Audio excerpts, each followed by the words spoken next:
What's up, YouTube? This is Wawa Echo. I'm Parker, I'm Zach. and we are here for the aftermath of the Royal Rumble 2018. We just got finished watching the Royal Rumble. It's almost 5 o'clock in the morning. I'm going to have to go to work in a little over an hour. So, man, the day's going to suck. So, but we are here to obviously go through the card of the Royal Rumble and talk about what we thought of the matches, and what we thought of the pay per view as a whole once we get through it all.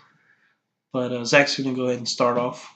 Yes, so we had the kickoff show. We started off with the cruiserweight match that replaced what I would assume was the former cruiserweight champions place. But we have Kalisto, Grand Metalik, and Lince Dorado versus TJP, Gentleman Jack Gallagher, and Drew Gulak.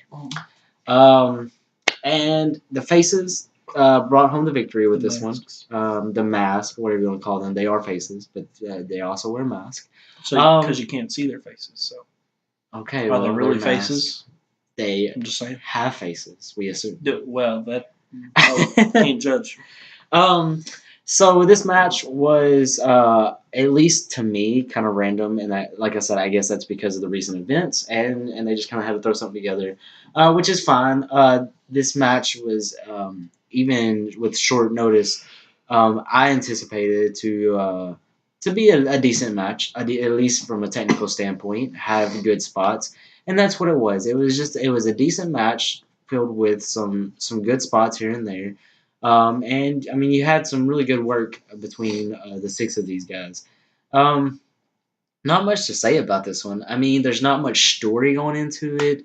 I mean, you had a little bit of like monologuing from the heels, like usual, but there was really nothing. So they just you know jumped around and did flips and things like that.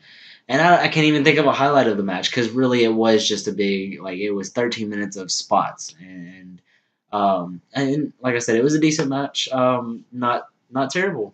You know, best I can say, I guess. Yeah.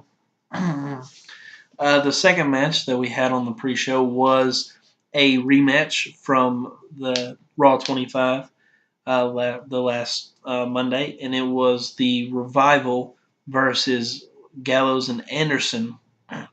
And I'm trying to remember honestly the match because it's been so long ago. Yeah. At this point, I thought it did like even though the match that they had tonight was probably like double the amount of time they had on Raw.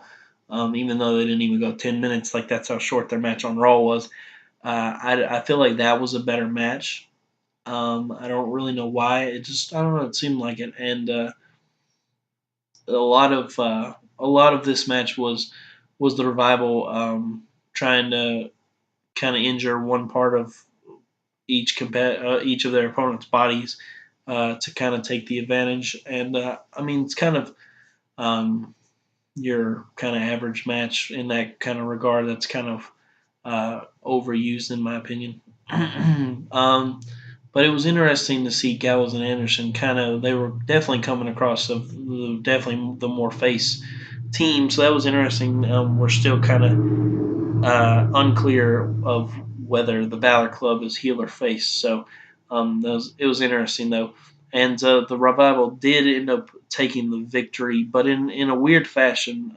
They ended up it ended where one of the Revival hit Carl Anderson with a chop block, and they had been working on his left leg the entire time. So they hit the chop block and then went for a pin and got the win. They didn't use the Shatter Machine, which is one of the best things I think about them. And so that was it was a little disappointing that they didn't end the match with their actual finisher, and it was kind of random.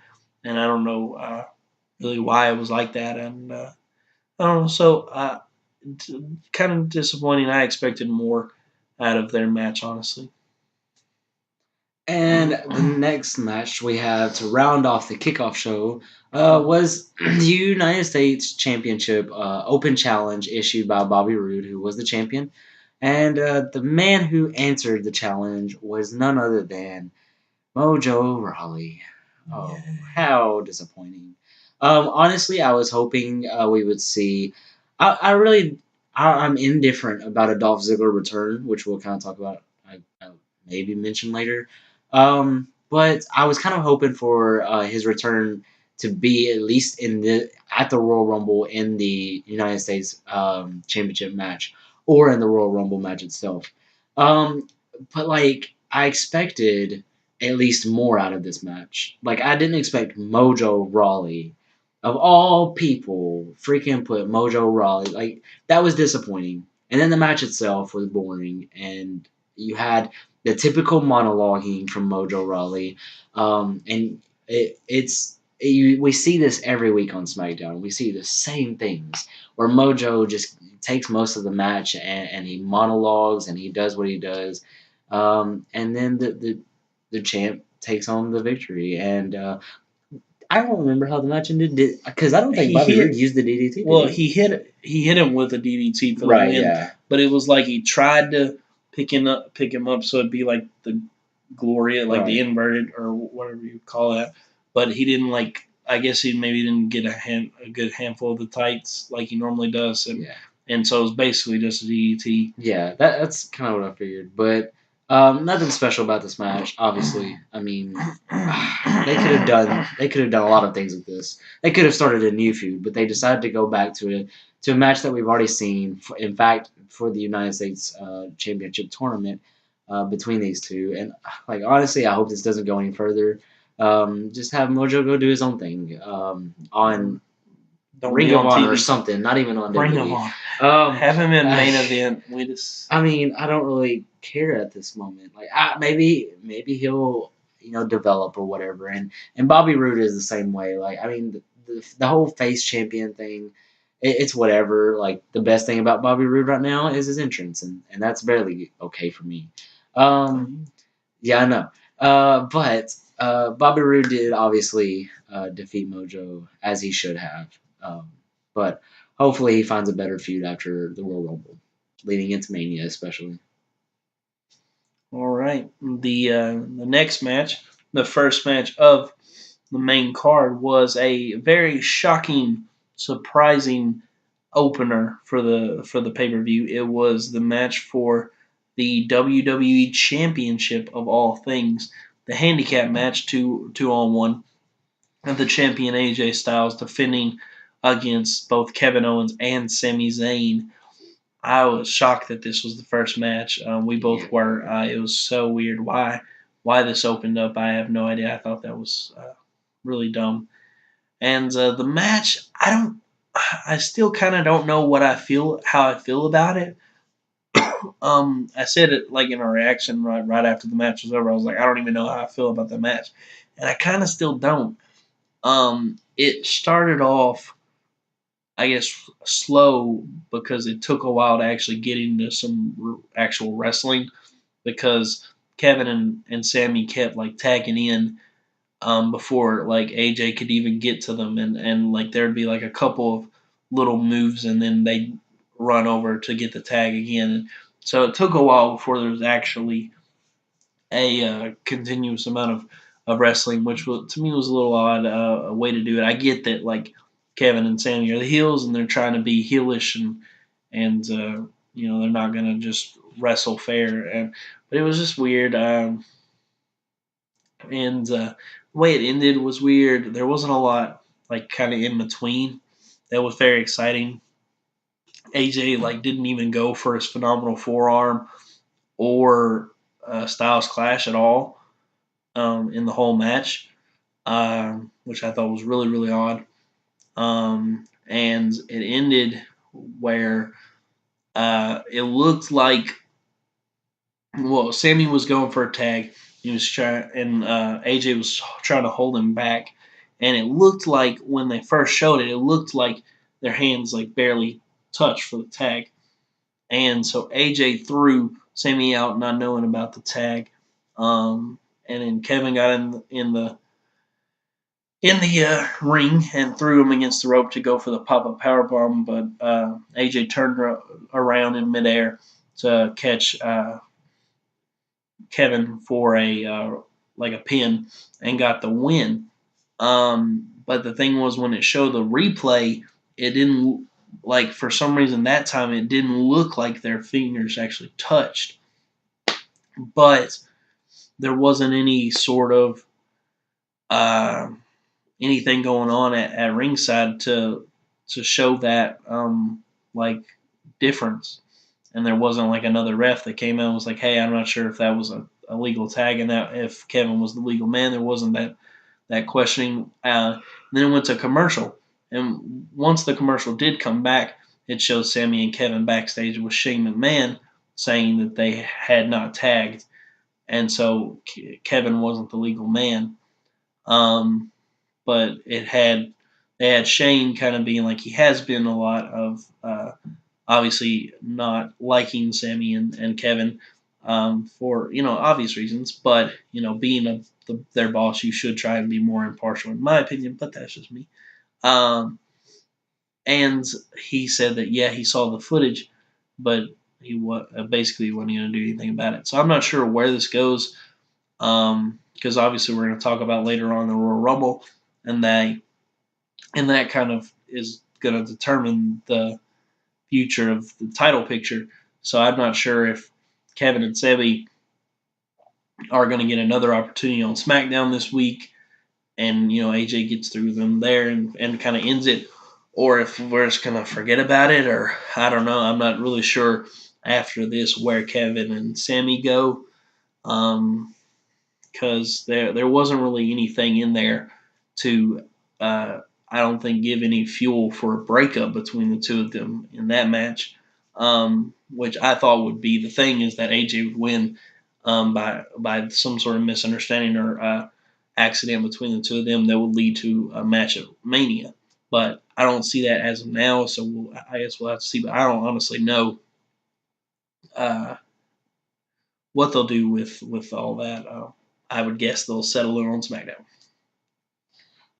Next we have another SmackDown match for the SmackDown Tag Team Championships, with the champions, the Usos, defending against Chad Gable and Shelton Benjamin, aka American Alpha 2.0. And In huh? in a In a 2 out of 3 falls match. in a 2 out of 3 falls match. Yeah, I guess I forgot to mention that. I forgot to mention in the prediction video, so it's fine. Oh yeah. But you reminded me. But in this match, it was some good action. Like, the matches that these four have are really good, and or at least not bottom of the card material. And I say that because this was, at least so far, especially in the aftermath, has been quite a disappointing card, and some disappointing matches. But this one, I wouldn't say, maybe it definitely wasn't the best, but it wasn't the worst either. It was just kind of mid. But the Usos picked up the first pinfall of the match by their double super kick. They super kicked the crap out of Chad Gable. And then, to our surprise, the Usos picked up a second victory. And I believe it was the American Alpha 2.0 going for their finisher, or whatever, their tag team finisher, where Shelton Benjamin has them up like almost like a power bomb, and really quickly before Chad Gable could get in position on the turnbuckle, that Uso, whoever it was, turned it around into a pin, a roll up, and actually pulled it off to a victory, and retained the titles. And so, for us, this was sort of surprising because, not only just because of our predictions, but also because we thought that this was the team to take the titles from the Usos at some point, and we believe some point soon the Usos are going to lose the titles to a team that needs that sort of push, that needs that sort of building, and we feel like that while Gable and Benjamin are maybe the second choice that we have on SmackDown, Rusev Day. Um, it's still they're doing their job at being a heel tag team, and they're still building, and so giving them the titles. They're a great team. I mean, they're not like terrible. I may not be as good as the Usos. The Usos are definitely better, but I don't know. It was just kind of odd, and it kind of odd the way they did it too. We also expected that whoever was gonna win 2-1, rather than 2-0. But the Usos took it clean sweep. Not too upset about this, just because it is the Usos. But at the same time, it is interesting how this is going to lead up to whatever pay per view is before WrestleMania. And even into WrestleMania itself, if they would even defend the titles, unlike last year. So that'd be something to see itself, is if they'll defend the titles at Mania. But also, there is another pay per view, I'm sure, between Elimination Chamber, which is Raw pay per view this year, and WrestleMania. And so, like, I'm assuming that Gable and Benjamin stay in the title picture because on SmackDown you have the Usos, American Alpha 2.0, the New Day, Rusev Day, and you have Breezango and the Ascension and Bludgeon Brothers, but like none of those are gonna like none of those three are gonna. Bludgeon Brothers have been they're undefeated, so they might Well, they've be able also to get their. I mean, they're not great, but like they could get an opportunity just they by could, saying, yeah, we're undefeated, right, and we haven't, you beaten everybody but us. So. right. I personally don't think that. I think that either it's going to be either Gable and Benjamin or Rusev Day in the title picture. But I do think that they don't want Rusev Day in the title picture for some reason, because if they listen to the fans, they'd have been in the Royal Rumble. But that's just me. Anyway, again, good match. Nothing to complain about too much. Other than I guess the last fall being a roll up. I'd like to see a decisive 2-0 victory, but Usos did pull it off. Not disappointing overall. Especially since it was very similar to the last match's finish with a Right, pin, like a right. pin out of nowhere, Yeah, without a finisher involved. So that's true. Yeah. I might not have went that way back to back. Next up, we had the first of the two Royal Rumble matches. This one being the men's Royal Rumble match. Surprisingly, I think everyone expected for the men's match to main event simply because of the history that it has and everything. But I don't think it was necessarily a bad thing that the women's was the main event. You know, I, it's whatever. I mean, the Royal Rumble match they had was also good. Um, so they deserve it. They, a lot of the women really work hard and they really do a good job, and so I think it was worth it. I think that they should have not put the men's match so close to the women's match. I think they should have like bookended them, but that's neither here nor there. So when it comes to the men's Royal Rumble match, we had it was good. It was good. I definitely think it was better than last year's, because the thing with last year's, the only real good part of it was like the last like five people, because they for some reason they decided to wait until the very end of the match before they sent out Brock, Goldberg, and Undertaker, and so a lot of that before then on that year was really disappointing. This one was good, I think, most all the way through, though. We started off with Rusev and Finn Balor as the first two competitors, and they both lasted a very good amount of time. Finn Balor definitely going for the Iron Man on this one with nearly an hour. Um, we we saw a couple of people. We had Rhino come in at number 3. He got a big first pop because of Philly with ECW and all that. But he was eliminated very quickly by the next person that came in, being Baron Corbin, who was also eliminated pretty much right after that by Finn Balor, which was good. Baron did have, I guess, a moment of, even though he's eliminated in less than a minute, he attacked everyone that was in the match. He attacked Rusev and Finn Balor. So I guess you kind of have that as like a little bit of dominance, but I don't know. I didn't think it was. And then he attacked Heath Slater. And attacked Heath Slater, who was the that next was an person that entertaining came part of the in. match, yeah. And he was out of the match, laid out of the match for a little while, up until number 11. and everyone that came through either attacked him or uh, made fun of him in some way. Um, we had Elias come out after that. He sang a little song, and then we had the next person come in, which was a surprise in the NXT champion Andrade Cien Almas, which was pretty cool. I wasn't expecting him, so I think that was great. And he lasted almost 30 minutes. I thought that was really good. Elias also lasted about 25 minutes as well, which is a good showing as well. Then we had Bray Wyatt come out, and this was interesting because not super long. Well, actually, long after. Um, Later on in the match at number 19, Matt Hardy came in, and of course, Bray and Matt are having their rivalry, their war, their great war that they have, that they are mortal enemies and all that stuff. And when they got in the ring together, there wasn't the hype that I thought there'd be, and so that was a bit disappointing. And then they kind of at first they were like working together, which was really weird, and then they just randomly started punching on each other, and I didn't feel it. Like I just thought it didn't really go as good, and then they both eliminated each other, but it was really fake. It was very contrived, very purposeful looking, and so that was very disappointing. Um, so I don't know. It was disappointing and a big letdown in that part. We had Big E come out right after Bray Wyatt, and he took out some pancakes from his crotch area and stuffed them in Heath Slater's mouth. Nasty but funny. Next was number 10, and it was supposed to be Ty Dillinger, which was funny that he just conveniently was number 10 again.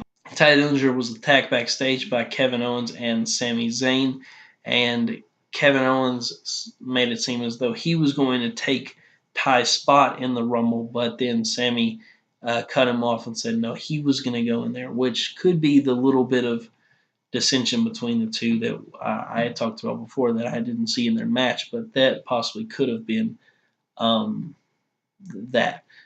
He didn't last very long though, and he was eliminated.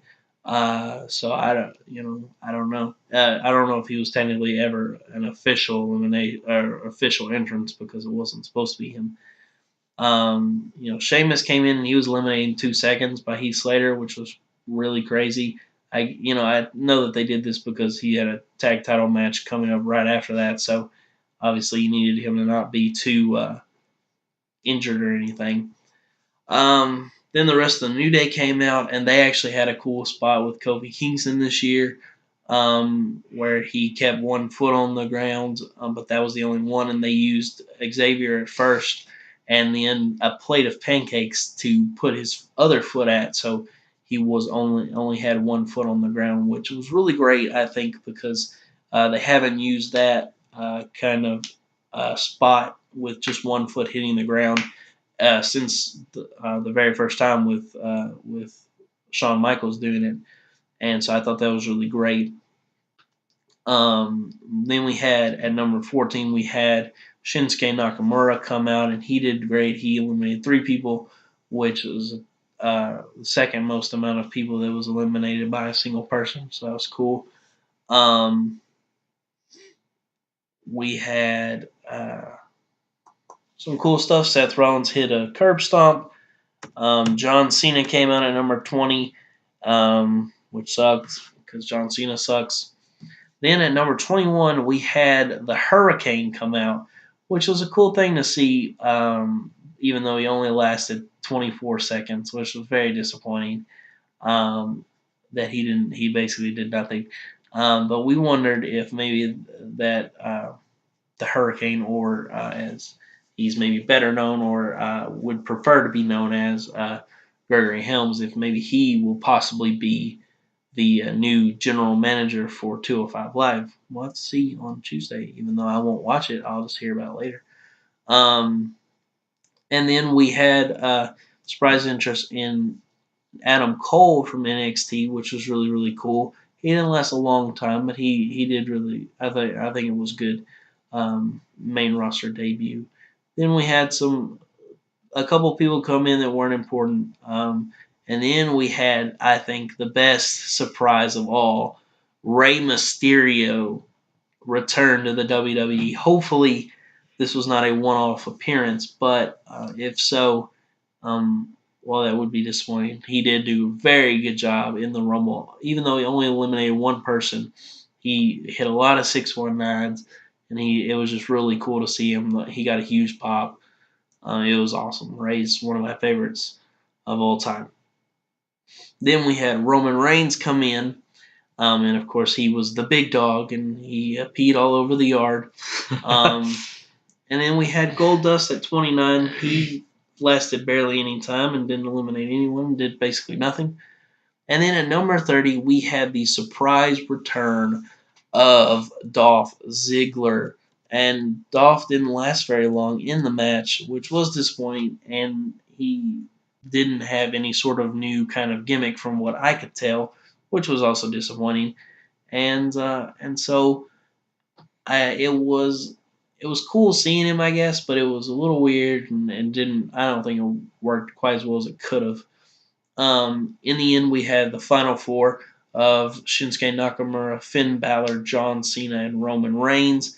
Finn got eliminated, and then John Cena was eliminated. And then we had a back and forth for a little while between Nakamura and Roman, and eventually Shinsuke Nakamura did win the Royal Rumble match, and he chose to go after AJ Styles and the WWE Championship at WrestleMania, which is fantastic. It's something that everyone's been wanting for such a long time, and I think it's going to be definitely the highlight of WrestleMania for sure.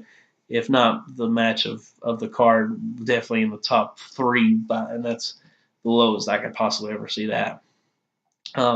I think it's great. I think it's going to be really awesome. Like I said, because of that, I question Sammy and Kevin in there if they're going to continue being in the title scene or not, if they're going to blow that off in the next week or so because of Nakamura winning. But we'll have to see with that. In the match that had the privilege to follow that Royal Rumble match, which was a good match overall. We had Cesaro and Sheamus going up against the Raw Tag Team Champions, Seth Rollins and Jason Jordan, and just a regular tag team match for the championship. This was stupid. This was annoying, and you could say he's doing his job, but I don't want to see it. I just don't want to see it. Basically, this most of this match focused around Jason Jordan being a pansy, and I can't remember the first thing that happened to him, but I know there was one point where he got like all the action kind of spilled outside the ring, and then he just got thrown into the steel post. But even though the steel post clearly hit like the side, if even hit his face at all, he just kind of did the normal thing. And I get that it's wrestling, but at the same time, like don't don't like make it look that obvious that it didn't hit your head, but then hold your head like I don't know. That's just me. Like make it look a little more realistic. But he was holding his head for like I swear 5 or 10 minutes, and the match itself was only 13. So, but he was holding his head for like several minutes, and just on the floor, and he acted like he had a concussion. And then at one point, well during that time, Cesaro and Sheamus obviously had the upper hand most of the time. I mean, Seth had some offense, but like it, it was 2-on-1. There was another handicap match. But then Jason Jordan at one point got up on the ring apron, and he I guess he thought he could get into the match, and so he tagged in and got into the ring and was like, nope, can't do this, and tagged right back out. And that left Seth Rollins confused. That left us confused because where did Jason Jordan go after that? He just sat on the steel stairs. Holding his head. He literally just sat there. And even after the bar hit their finishing maneuver, the white noise and whatever Cesaro does, I don't know if they have a name to it, whatever. Uh, but they did that and they picked up the victory to gain the tag team titles. And even after the match was over, Jordan was still just sitting there looking dazed and confused and high as heck. And he probably was, but no, he's probably just, I don't know. So obviously this creates more dissension between Seth Rollins and Jason Jordan, and it looks like the direction they're going for WrestleMania, and I could be wrong. Yeah, don't want it. Please God no. I don't want it. I really don't want it. And then again, maybe this just sets up a feud for the next several weeks until Elimination Chamber. If they're gonna make us go sit through it, let's hope it's that, and let's hope they do something better for WrestleMania. But I do think that unfortunately, it will extend to WrestleMania. But obviously, um, I do think that Seth might try to work it out with Jason Jordan at first.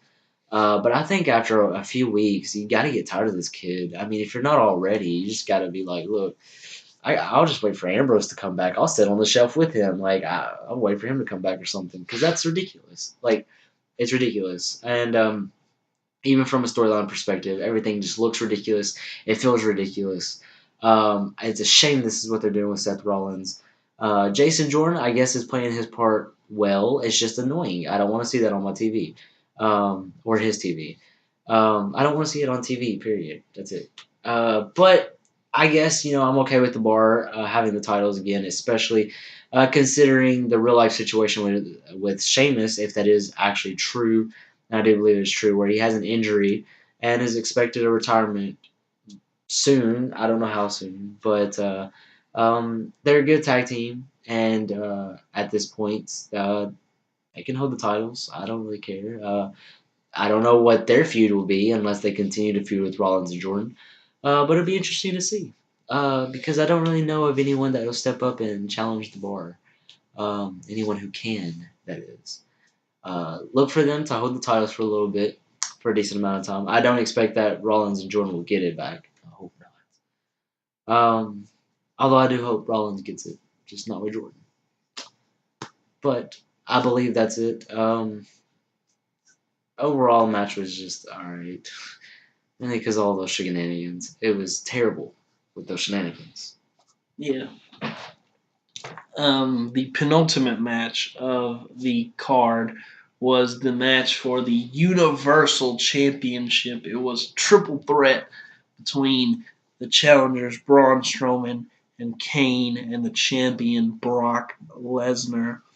Um, this was it was only 10 minutes, so it was really short, but it was a good 10 minutes. I it's definitely when comparing it to other like the last like amazing multi-man big man match that we had was a SummerSlam, and that match we made match of the year for 2017. This was not as good as that, obviously, but it was really good. Braun Strowman looked great. Kane didn't do a whole lot at all. He did take a bad hit on an F5 through an announce table that wasn't fully cleaned off. The monitors were still there, and I'm pretty sure one of them went like hit his stomach, and like it looked like it hurt. So there was that, and he gave a few choke slams, and but mostly it was all Braun and Brock, and there was tables that they broke through the announce tables. Um, they brought in a couple chairs, so it was good. It was there wasn't a lot in it. It was basically if you weren't a choke slam, a running power slam, a suplex, or an F5, you were not welcome to this match. Sorry. But it was good. It was good. I mean, it was fun to watch. We knew that Brock was obviously winning, and he did. He pinned Kane for the victory. But it was still good, and Braun was able to get up right after the match, so he looked strong still. Even though he went through a couple tables. So the rumor is that for WrestleMania, Braun's going to be going against The Miz for the IC title. Hopefully that's true, and hopefully he wins it because he deserves it. Obviously, Brock is rumored heavily to be going against Roman Reigns at WrestleMania, and Kane is heavily rumored to be uh, we know to be going to run for mayor of Knox County in Tennessee. So I don't think this really goes any farther than this. I would assume because there is still the unknown of how long Brock will stay, if Brock's going to leave right after Mania, because his contract does expire right after Mania. There's no telling if they'll renew it or what. So, kind of some unknowns, but basically the feuds are kind of over, honestly. So, but it was a fun 10 minutes, and it was entertaining. It was good. That's Yeah. about it. And then again, the match that had to follow that up because we love Braun Strowman um, is the historic first ever 30 woman Royal Rumble match. And this was honestly not. I don't. My expectations were mixed for this match because I was thinking surely they practiced, they worked out the kinks, they really thought through this because it was so historic, and because it was such a big deal, and but at the same time I was like it's also women and no offense to women, absolutely no offense. It's just that if you watch women matches, the most botched matches are women matches, and especially when you have to throw them over the top rope. I was really sketchy about that because most battle royals that women participate in are no matter what rope you go through, if you touch the floor, you're out, like you're gone. And so I was really concerned with how the over the top rope would affect it as well. And we did see a few spots here and there where it just looked awkward. But honestly, you're going to see that in either one. We saw that in the men's match too. But we started it out with Sasha Banks and Becky Lynch. Uh, and this was interesting to have, especially since Becky Lynch was my pick to win. And I saw her come out for number two, and I was devastated. But she did last about half the match, actually. She lasted about 31 minutes. And the match itself was a little less than an hour. So she had a good showing, but Sasha Banks lasted almost the entire time, and she had a really good showing as well. She had three eliminations to her name, which was, I believe, the second best, maybe third best. I don't know. Either way, she was really good. She lasted until the final three, and sorry, the final four, because the final four, we'll get to that in just a minute. But anyway, then you had Absolution and the Riot Squad trade entrances with Sarah Logan at third and Mandy Rose at four.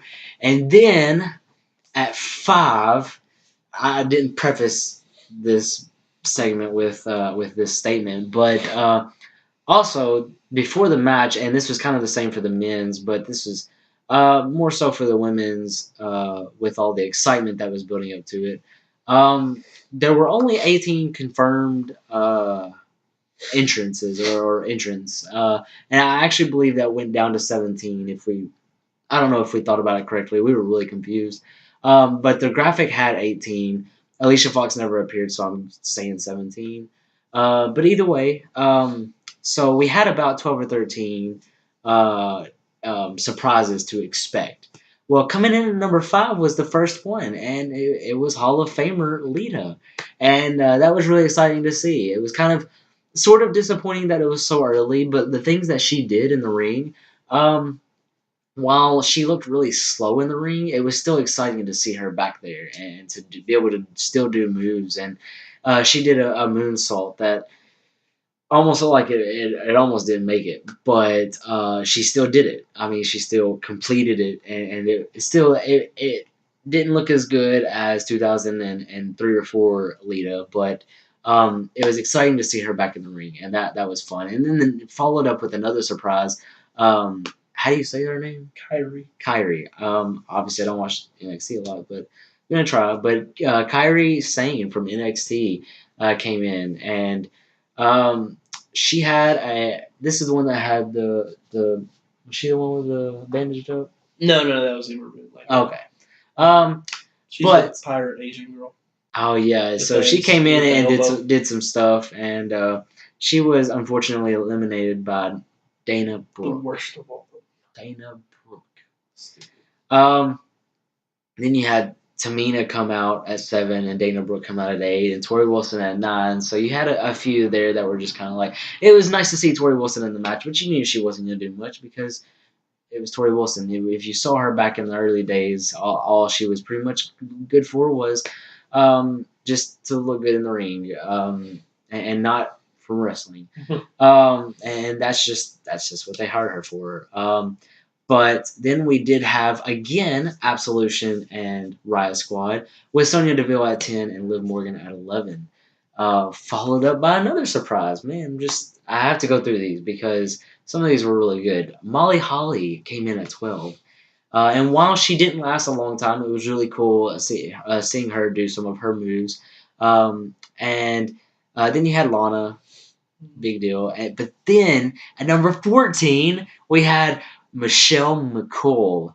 And of course, when Michelle McCool came out, she came out to cheers and Undertaker chants. Of course, I guess that was to be expected.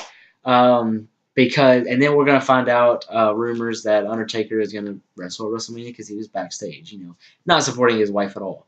But she had a really good showing. She actually eliminated 5 people, and that's the most uh, that anyone eliminated, and now is the record. And so I think that's kind of cool. That interesting that they had a I don't think she's a Hall of Famer, but she's a Hall of Famer in the making. Or retired, she's retired.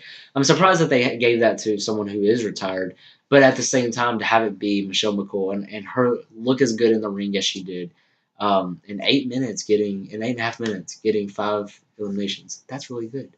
Ruby Riott came in. She had a pretty good showing. Then at 16,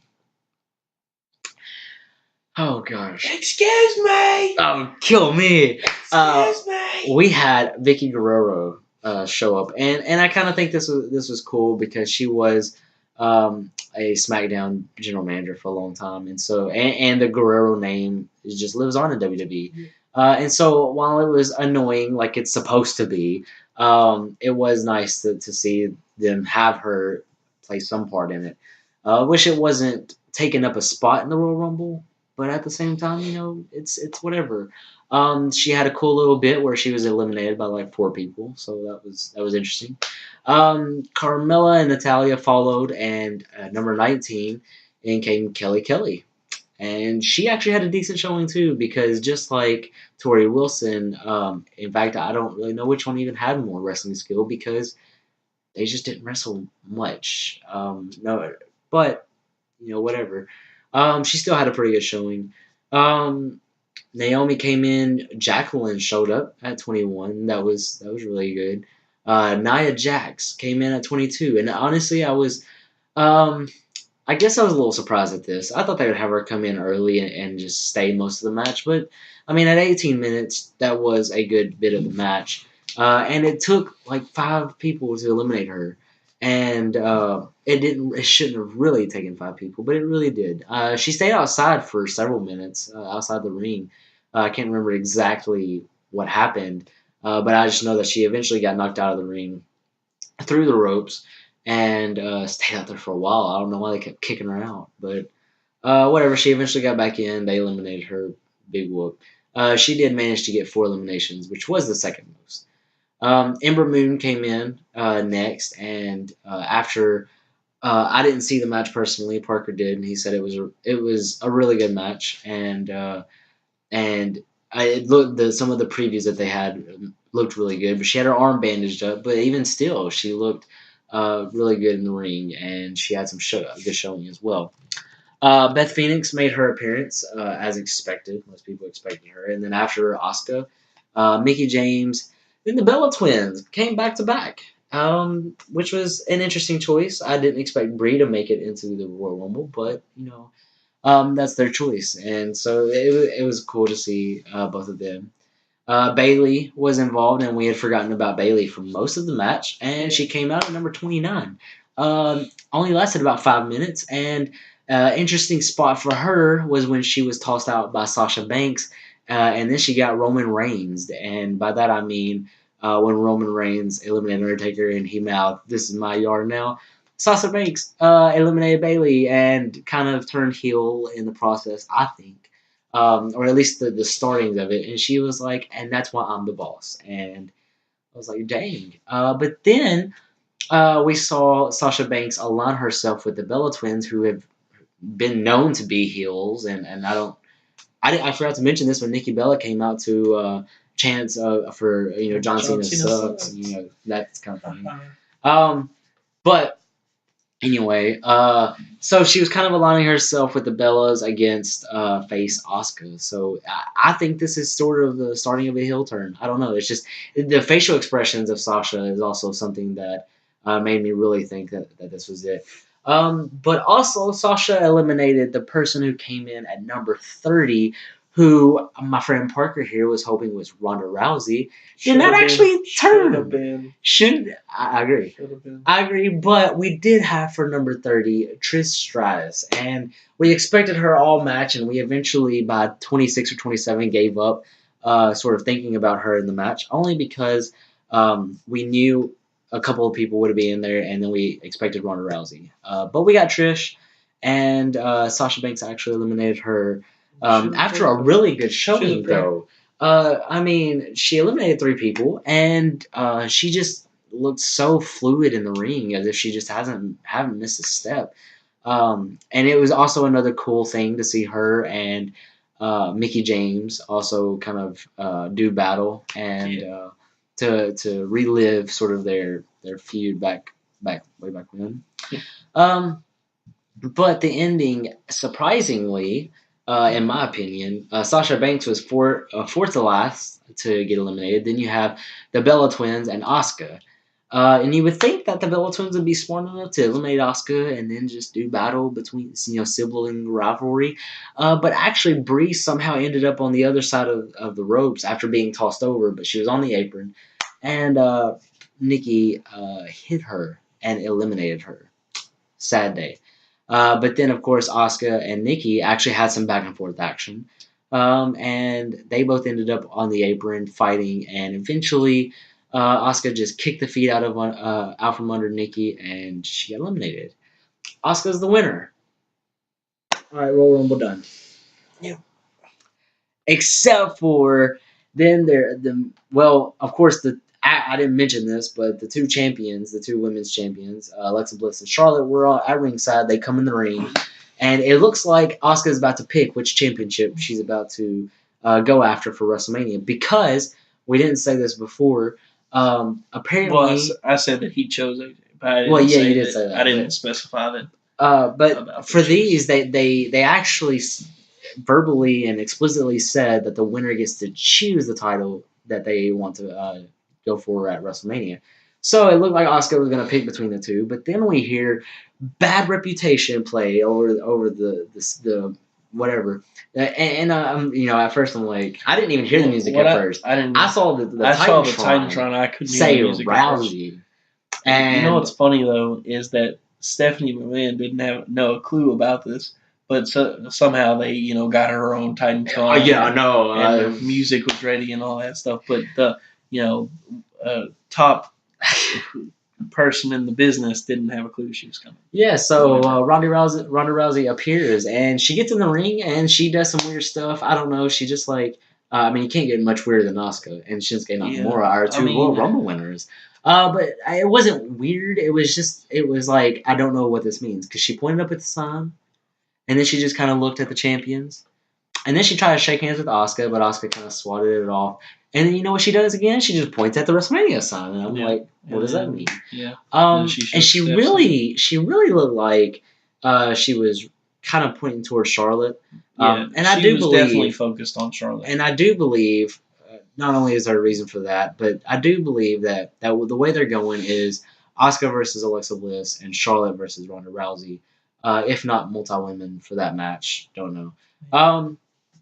But yeah, so and that's what she did. And after she got on point at the WrestleMania sign, her music played, she got out the ring and went over and shook hands with Stephanie. And Stephanie was shocked because she was not expecting Ronda Rousey to be there. No, and but they reluctantly shook hands, and Ronda just smiled and just walked on right off. And That was it. So She looked yeah, good though. yeah. Um, so Asuka, first ever women's Royal Rumble winner, and looks like Ronda is indeed with the WWE. She trolled the WWE Yeah. universe, or more like the WWE trolled us because everyone knew she was lying in Hey. that TMZ interview. Come on, or maybe she really was shooting and then she like made a quick journey over. But maybe that's why they had it at the end of the show. However, we don't know.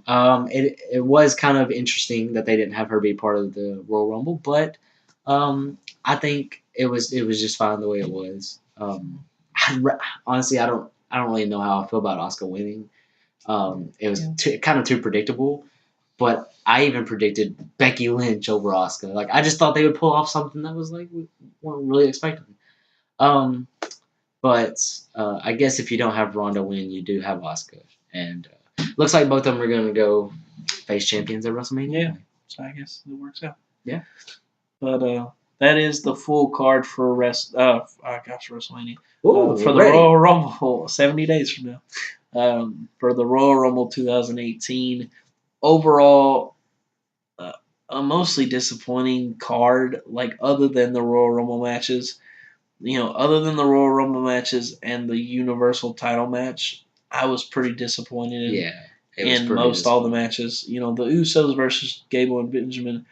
I just didn't like that they gave them the clean sweep and that the final one was just a Roll up. roll up. Yeah. The WWE Championship match, I was disappointed in the way it was done. I don't know. The pre-show matches were crap. They Yeah. all sucked so bad.